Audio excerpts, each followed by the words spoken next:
Hey everyone, it has been a minute since my last video. I am so sorry for that. If you guys have been, I wouldn't say waiting around, but if you were looking forward to some, I'll try to be more consistent. But you know what? Content is hard, guys. Content is hard. And when I think of something, I'll do it. And when I don't. So this is very, very fluid, very just casual. But I did want to hop on and share a few words about a book I read recently that I am championing at the moment. A lot of you may have seen my previous video about Tomi Adeyemi's Children of Anguish and Anarchy, which was, let's just say, a disappointment.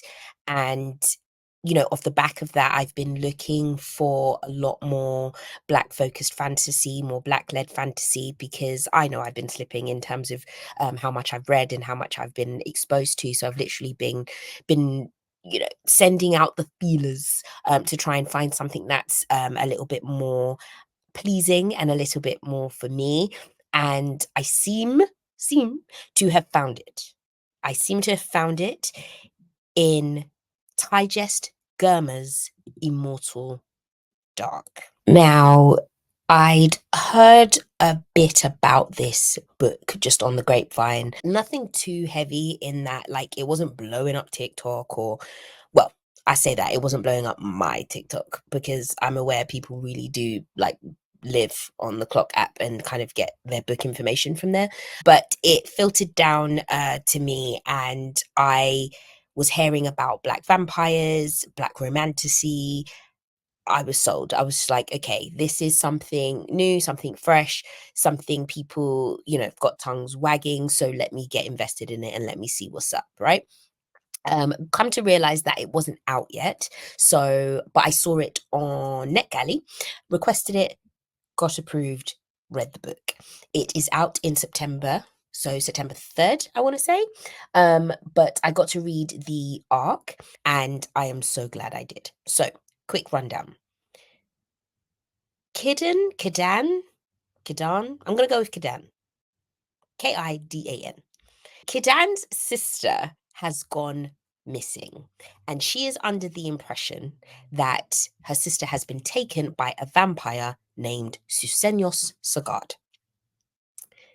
Susenyos is a vampire who lives in an academic institution named Uxley, which is basically kind of a neutral ground for humans and vampires to coexist in peace amongst the kind of academic elite of their world. The academic elite also being a series of 80 plus families from which vampires are able to drink from, and only them, or else they perish or pass out. Bit unclear there, but they are only allowed to drink from these families, okay? So that was definitely an intriguing concept, that they can't just go around willy-nilly drinking from here, there, and everywhere. It has to only be from these 80 plus families and their bloodlines, right? So because Kidan has reason to believe that her sister has been taken by these people, she then goes to the university. Now, where it gets a bit sticky is that Kidan is, I say obviously, but we'll get there. Kidan is the heir to her family's bloodline. She's the last surviving, as far as we know, because she doesn't know where her sister is. She's the last surviving member of her family, and she has to inherit her house in the Uxley compound, community, whatever you want to call it, or else said house will go to her family's vampire or her family's familiar, i.e. Susenyos Sagard. So she doesn't want that to happen, obviously. That's the premise. That's the catalyst. That's how she gets to the school. There is the dean of the school, who is the most recent in a line of another famous family, or integral family. And Kidan has to pass various tests. She has to graduate her first year, all of that kind of thing, in order to inherit the house, learn its rules, be its master, all that kind of thing. So that's all I'm going to give in the sense of spoilers or what it's about, kind of thing, because I want you guys to read it.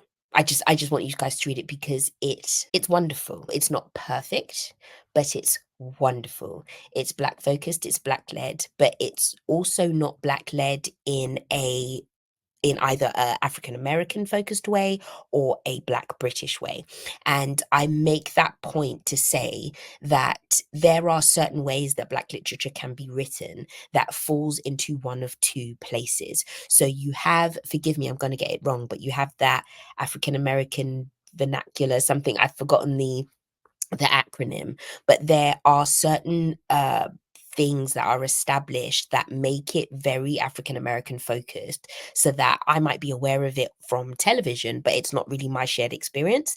And then on the other side, sorry, you have books that are, you know, a little bit more contemporary or nonfiction, that are more Black British focused, and therefore some obviously American, African American audiences wouldn't necessarily relate to it in the same way.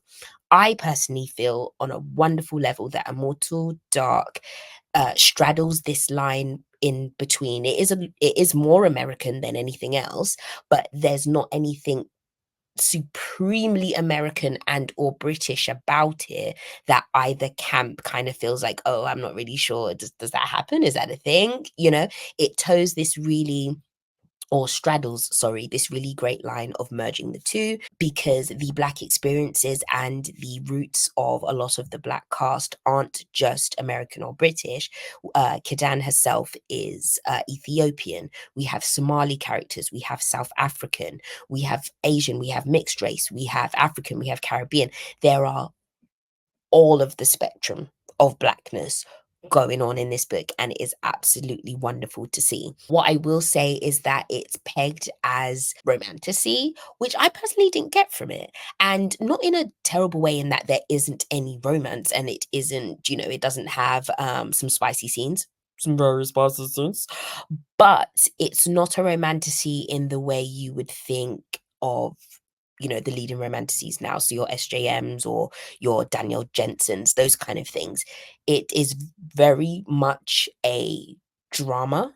It's very, I would say very, but it's dark because it's vampires, it's vampiric, it's gothic. I'd give it Gothic Dark Academia more than I would say romantasy. Do you know what I mean? And that was really wonderful to digest. I loved it.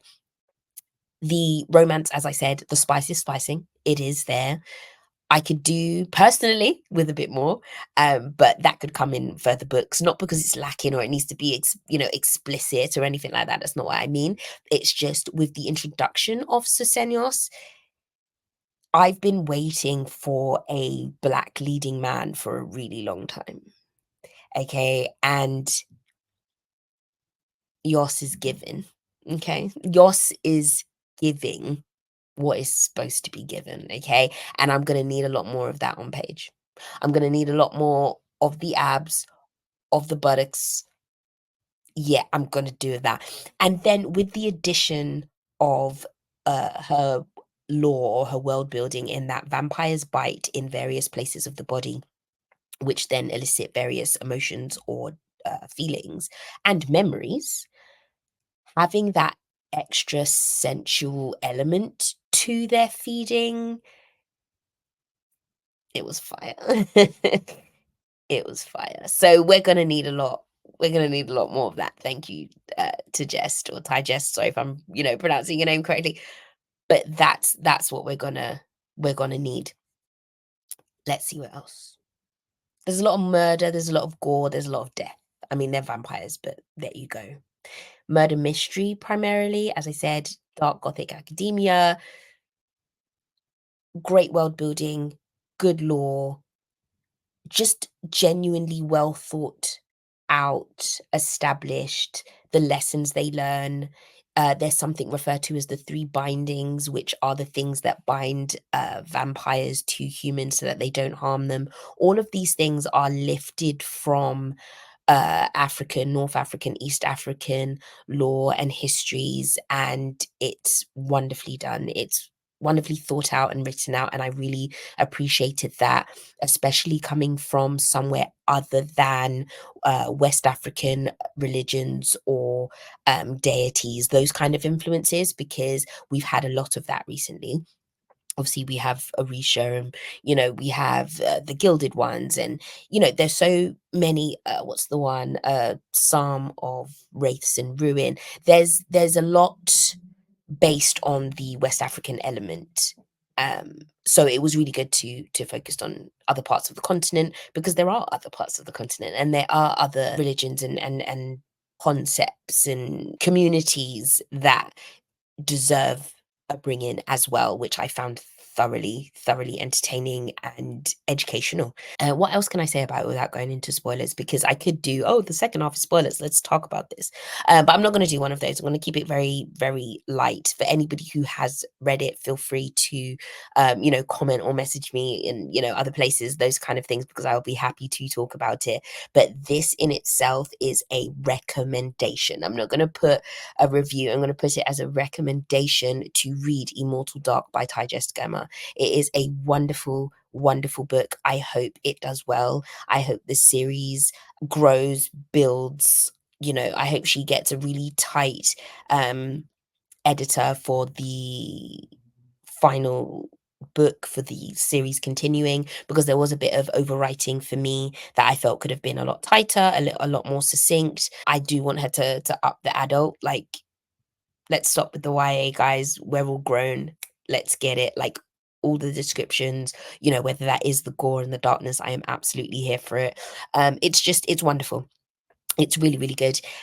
So I commend it very highly, and I implore you all to go out and read it. So if you want to find your next black fantasy love, if you want to diversify your shelf, if you want to just take all that stuff away and just read something good and digestible and substantial, then this is the book for you.